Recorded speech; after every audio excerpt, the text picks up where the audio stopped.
दोस्तों ये Berlin series का 5वां एपिसोड है। सीरीज की शुरुआत होती है और देखते हैं ब्रूस और केला एक जगह फंस चुकी होती है और यहाँ फादर के सारे गार्ड उसको पकड़ लिए होते हैं। और जब गार्ड ब्रूस से उसकी आईडी मांगते हैं तो ब्रूस एक मैग्नेट से उसके हाथ में मारते हैं, जिससे गन उसके हाथ से छूटकर टेबल पे गिर जाती है। उस गन को केला उठा लेती है और उसी को धमकाने लगती है। उसके 650 यूरोज पैसे भी ले लेते हैं और ये दोनों वहाँ से सेफ निकल जाते हैं और उस फाइल को भी डिलीट कर देते हैं। और हम आगे ये भी देख रॉय और कैमरन दोनों हैंग आउट करने के लिए बाहर निकल जाते हैं और दोनों का मूड बड़ा ही मस्ती करने का लग रहा था। जैसा कि हम लोग को पता है दोस्तों कि इन लोगों ने चोरी किया, वो भी बहुत ही महंगे और भी $10 मिलियन की जेवरात। तो इस मौके पे हैंग आउट करना तो बनता है।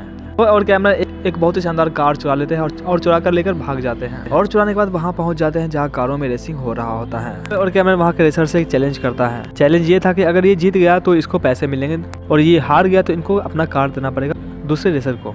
रॉय में और उस रेसर में चैलेंज स्टार्ट हो जाता है। तो दोनों रेसिंग रोड पे पहुंच जाते हैं। रेस का रूल ये था कि कार के ऊपर लड़कियां रहेगी, दोनों कार के ऊपर लड़की रहेगी, यानी कि रॉय के कार के ऊपर रहेगी कैमरन, अपोजिट साइड के जो रेसर थे उनके कार के ऊपर उनकी जो गर्लफ्रेंड है वो रहेगी।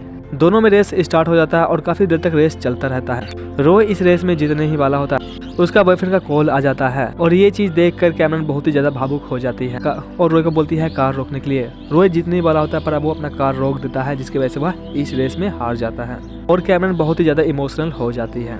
पर कैमरन यहाँ पे बहुत बड़ा गलती कर देती है। वो जो हार चुराई होती है उनमें से एक हार ये अपने पास में लेके आई हुई होती है और वो हार इस कार में छूट जाता है और जो रेसर जीतता है ये कार उसके पास चला जाता है। आगे हम देखेंगे कि ये हार जो है इनके लिए कैसे प्रॉब्लम बनने वाला है। आगे देखते हैं रॉय के बताने पे कैमरन अपना पास्ट के बारे में बताती है, जिसमें वो ये बताती है कि वो किसी लड़के से प्यार करती थी जो उसे छोड़कर चला गया होता है। बॉयफ्रेंड के जाने के बाद कैमरन बहुत ही ज़्यादा उदास रहने लगी थी, यहाँ तक कि अपने घर में वो आग भी लगा दी थी, जिसके वजह से इनके घर वाले इनको पागल समझने लगे थे और मेंटल हॉस्पिटल में इनको एडमिट करवा दिए थे। रॉय कैमरन को बेटर फील करवाने के लिए उसको प्लेन पे घुमाता है ताकि उसको अच्छा फील हो। सीन आगे शिफ्ट होता है जहाँ देखते हैं डिटेक्टर वहाँ पे पहुँच चुकी होती है जहाँ पे चोरी हुआ होता है, यानी कि इस चोरी के बारे में पुलिस को भी इन्फॉर्म हो चुका है। जब कैमली घर पे आती है तो पुलिस उसके घर पे ही हो। पुलिस बताती है कि जो लॉकर था उसका हस्बैंड का उसमें से जितने भी जेवरात थे सारे चोरी हो चुके हैं और उस चोरी का इल्जाम उसके हस्बैंड के ऊपर लगा है। ये भी दिखाया जाता है कि उसके घर में एक लॉकर होता है जो कि प्राइवेट होता है, यानी कि उसके हस्बैंड का प्राइवेट लॉकर होता है, यानी कि उसको कोई खोलकर नहीं देख सकता है और उस लॉकर का पासवर्ड सिर्फ उसके हस्बैंड को ही पता होता है, यानी कि कैमली के हस्बैंड को पता होता है। पुलिस को पता नहीं होने की वजह से वह उस लॉकर को तोड़ देती है, तोड़कर उससे जितनी प्राइवेट चीजें होती हैं वो निकाल लेती है।